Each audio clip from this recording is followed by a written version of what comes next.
To do that to yourself.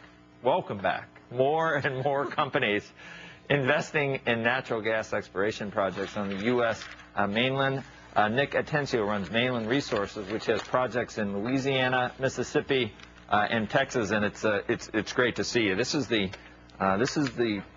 wealth of the United States. This is what we really can service independently our own energy needs with natural gas. Huh? Absolutely, and first of all, thank you for the opportunity to share a message. Yeah.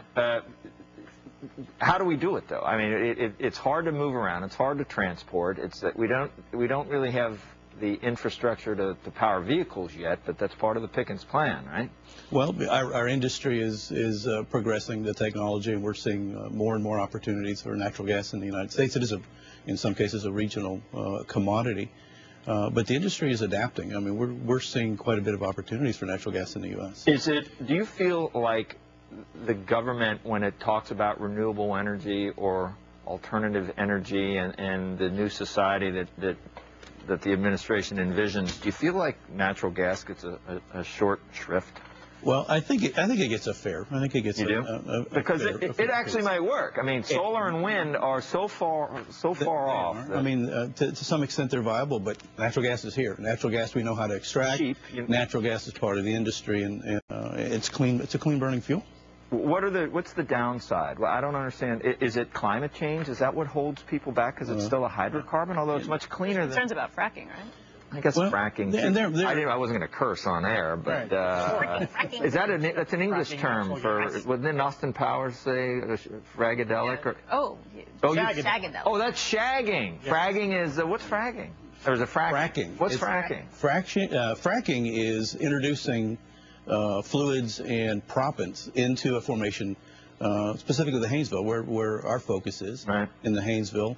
You introduce fluids and proppants actually to open up a fracture, maintain a fracture open in formations that are too tight to produce at commercial rates naturally. It's a technique that the industry's had for a number of years. I mean, even Rendell is okay with it, right? Basically, as long as it's... Well, and again, this is a service provided by the service companies in the industry. They've got to provide a good... I mean, there's a new film that's out that takes shots at fracking that says you can turn water on fire by doing it. Is there any legitimacy to any of these claims? Well, and I can't speak to the background of and the motivation and agenda around that specific. But is it true? Is it an environmental concern or not? It shouldn't be. The technology doesn't allow for it. For example, for Mainland, we're drilling at 18,000 feet, 20,000 feet. The freshwater formations are much shallower than that. In between the freshwater formations and where we are, 2,000, 3,000, are a number of barriers, casing barriers, cement barriers. We design these fracks. The industry knows how to model these fracks. We know where these fracks are going. So, I can't speak to what has happened and how people have executed, but, we know how to do these. But you probably would acknowledge that even just from a perception standpoint, the BP fiasco has made people doubt the industry's ability to manage their science, right?